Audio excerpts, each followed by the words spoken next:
स्वागत छ भाइ बहिनीहरुलाई नेपाल अनलाइन स्कुलमा।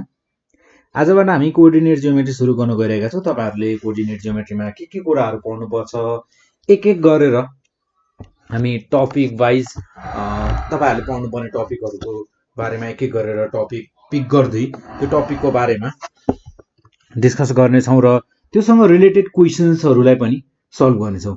जस्तै अब आज भने हामी टपिक डिस्टेन्स फर्मुला, तपाईहरुले जुन डिस्टेन्स फर्मुला पढ्नुपर्छ अब त्यसबाट तपाईहरुलाई सोधिने हरेक टाइपको क्वेशन्सहरुलाई डिस्कस गर्ने छौं र फर्मुलालाई मात्र पनि हामी डिस्कस गर्छौं। ठीक छ? सो अब डिस्टेन्स फर्मुला, सो नाम नै काफी छ यसको त। डिस्टेन्स भनेर भनेको छ कुनै अब जियोमेट्रीमा छ भने कोअर्डिनेट जियोमेट्रीमा, सो कोअर्डिनेट्सको कुरा होसी नै आउँछ। सो देन अब हामीहरुको यहाँ कुनै दुईटा पोइन्ट बीचको डिस्टेन्स, कुनै दुईटा पोइन्ट बीचको डिस्टेन्स एउटै प्लेनमा बसेका पोइन्टहरु हुनु पर्यो। फेरि के हुनु पर्यो त, एउटै प्लेनमा भएका कुनै पनि दुईटा पोइन्ट्स बीचको डिस्टेन्स निकाल्नु पर्यो भने हामीले डिस्टेन्स फर्मुला युज गर्छौं। र हामीहरुको डिस्टेन्स फर्मुला के छ त, हामीहरुसँग डिस्टेन्स फर्मुला छ। जस्तै d भनेर लेखे मैले। डिस्टेन्स फर्मुला भनेको हामीहरुको हुन्छ x2 minus x1 को whole square plus y2 minus y1 को होल स्क्वायर। यो भयो हामीहरुको डिस्टेन्स फर्मुला। कुनै दुईटा पोइन्ट बीचको डिस्टेन्स निकाल्नु पर्यो भने हामीले यो फर्मुलालाई युज गर्छौं। सो जस्तै अब हामीहरुको x1 x2 y1 y2 भनेका यिनीहरु भनेका जस्तै मसँग छ मान्नुहोस् पोइन्ट, मसँग दुईटा पोइन्ट छन् a र b, मसँग दुईटा पोइन्ट छन् a र अर्को छ b र a को कोअर्डिनेट छ मेरो x1 y1 र b को कोअर्डिनेट छ मेरो x2 y2। सो अब मलाई a b यो दुईटा पोइन्ट बीचको डिस्टेन्स चाहियो भने यो दुईटा पोइन्ट बीच यो कोअर्डिनेट्स जुन छ हामीलाई दिएको, दुईटा पोइन्ट्सको कोअर्डिनेट्स दिएको छ, यो दुईटा पोइन्ट्स बीचको डिस्टेन्स निकाल्नु पर्यो भने मैले डिस्टेन्स फर्मुला युज गर्छु, सिधा कुरा। सो इजिली क्याल्कुलेट गर्न सक्छु। ठीक छ? सो यो हुने भयो हामीहरुको x2 minus x1 को whole square, so plus y2 minus y1 को होल स्क्वायर। ठीक छ? देन अब अर्को कुरा के भने नोट है, तपाईहरुले यो कुराहरुलाई नोट के भने तपाईहरुलाई हामीहरुको डिस्टेन्स जहिले पनि पोजिटिभ हुन्छ, अलवेज पोजिटिभ। डिस्टेन्स कहिले पनि नेगेटिभ हुँदैन। -2 मिटर भनेको सुन्नु भएको छ कहिले? 2 मिटर लामो छ, 3 मिटर लामो छ भनिन्छ, 4 मिटर लामो छ, आधा मिटर, 5 सेन्टिमिटर, 1 mm भनिन्छ, तर कहिले पनि डिस्टेन्सलाई नेगेटिभमा भनिदैन। सो हामीहरुको डिस्टेन्स भनेको सधैं के हुन्छ त, पोजिटिभ हुन्छ। सो फर्स्ट नोट भनेको हामीहरुको distance is always positive, always positive. Distance भनेको हामीहरुको सधैं पोजिटिभ हुन्छ। ठीक छ? र त्यसै गरी हेरौं हामीहरुको पोइन्ट नम्बर 2, हामीहरुको डिस्टेन्सको युनिट, यहाँ हामीहरुले पढ्दा डिस्टेन्सको युनिट जहिले पनि युनिट लेख्छौं। सो हामीहरुको युनिट भनेको युनिट्स, डिस्टेन्सको युनिट्स हामीहरु लेख्छौं एज युनिट्स। जस्तै हामीहरुको डिस्टेन्स 4 आयो भने क्याल्कुलेट गरेर हामी 4 युनिट्स भन्छौं। ठीक छ? So units for distance as units. ठीक छ? सो यो कुराहरु हामीहरुले याद राख्न सक्छौं। अब यादै गर्नु पर्दैन, हामीले प्र्याक्टिस गर्दा गर्दै यो कुराहरु हामीलाई यादै भइसक्छ। सो अब अर्को कुरा है, अब यहाँ तपाईहरुले कोलिनियर भन्ने शब्द चाहिँ धेरै सुन्नुहुन्छ। सो कोलिनियर भनेको के हो म त्यो कुराहरु भनिदिहाल्छु यहाँ। जस्तै कोलिनियर भनेको के भने मसँग एउटा स्ट्रेट लाइन छ, मसँग स्ट्रेट लाइन छ। ठीक छ? सो जसको एन्ड पोइन्ट्स छन् मसँग a र c छन्। ठीक छ। एन्ड पोइन्ट्स भनेका मेरा एबाट सुरु भएर सी सम्म पुगेको छ मानौँ, ठीक छ। सो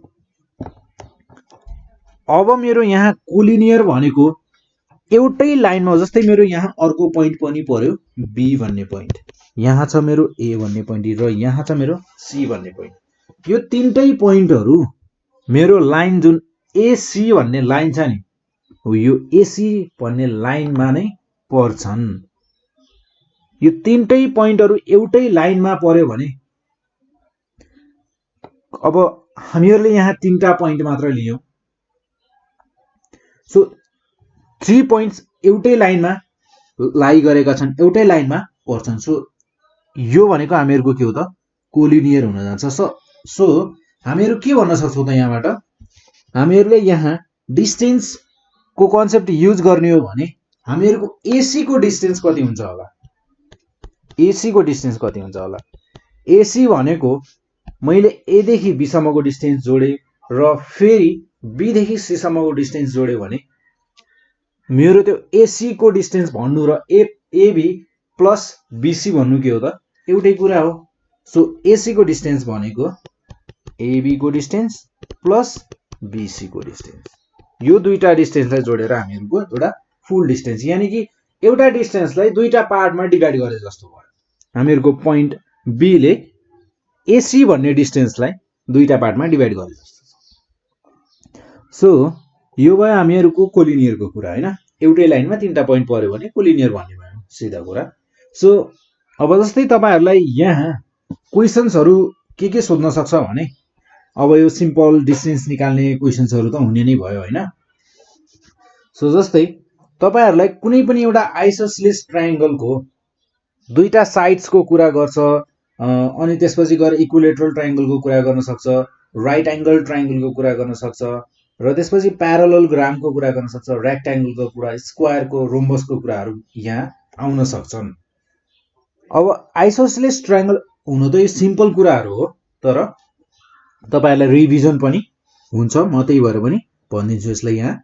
सो आइसोसेलेस ट्रायंगल भनेको हामीहरुको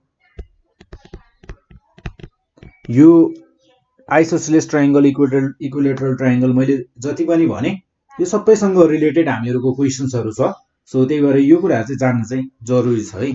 सो आइसोसेलेस ट्रायंगल भनेको हामीहरुको यस्तो ट्रायंगल हो जसको दुईटा साइड इक्वल हुन्छन्।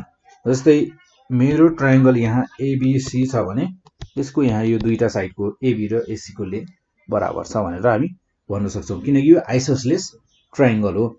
र इक्विलेटरल ट्रायंगलको हामीहरुको ट्रायंगल एबीसी भनेको मैले इक्विलेटरल ट्रायंगल हो भने के बुझ्नु पर्यो त, यसको तीनैवटा साइडको लेन्थ बराबर छ भनेर हामी बुझ्न सक्छौं।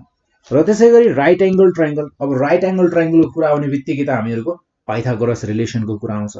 सो राइट एंगल ट्रायंगल आयो भने हामीले पाइथागोरस थ्योरम युज गर्न सक्छौं, h square is equals to p square plus h square use गर्न सक्छौं। सो प्यारालेलोग्राम, अब प्यारालेलोग्राममा हामीहरुको यहाँ अब एंगलको कुरा हामीले गरिरहनु पर्दैन, किनकि हामीहरुको डिस्टेन्समा छौं। सो डिस्टेन्स भन्ने बित्तिकै साइडहरुको कुरा गरौँ, र प्यारालेलोग्राममा हामीहरुको अपोजिट साइड्सहरु इक्वल हुन्छन्, अपोजिट साइडहरुको लेन्थ बराबर हुन्छ प्यारालेलोग्राममा। सो प्यारालेलोग्राममा हामीहरुको अपोजिट साइड्सहरु के हुने भयो त, इक्वल हुने भयो। सो जस्तै मेरो यो भयो प्यारालेलोग्राम, मैले यसलाई नाम दिए एबी सीडी भनेर नाम दिए ल। सो डीसी र एबी बराबर छन्, र त्यसैगरी एडी र बीसी को लेन्थ बराबर हुन्छ। सो अपोजिट साइड्स आर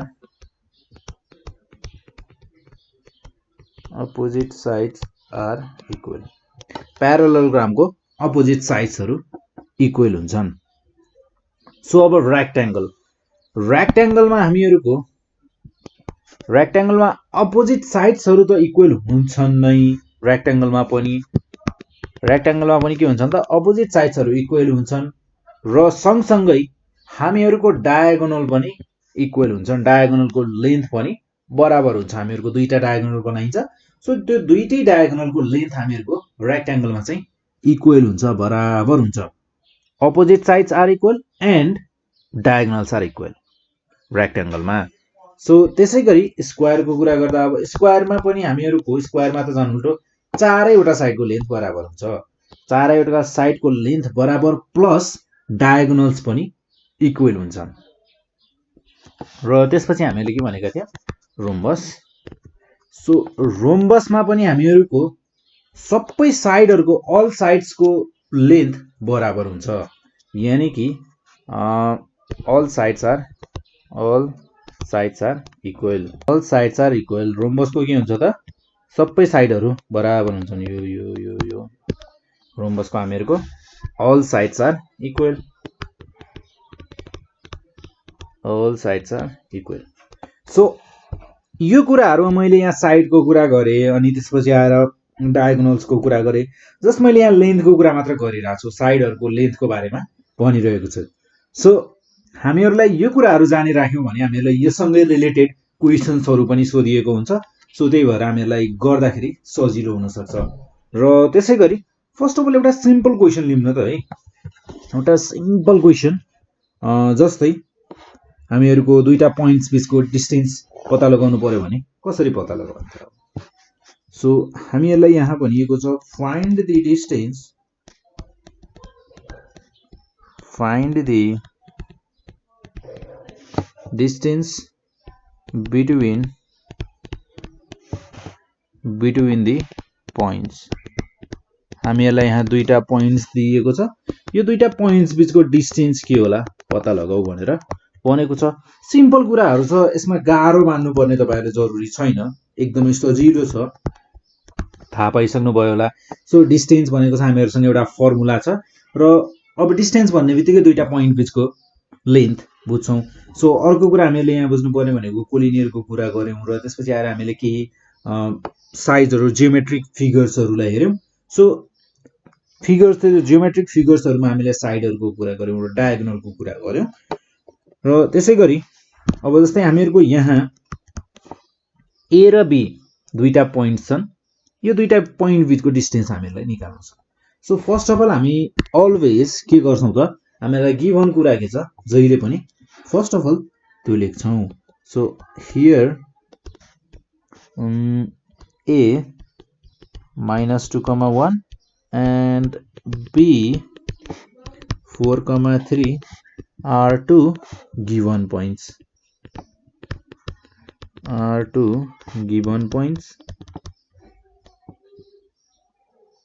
ठिक छ। देन सो हामीहरूसँग we have distance formula. So using distance formula,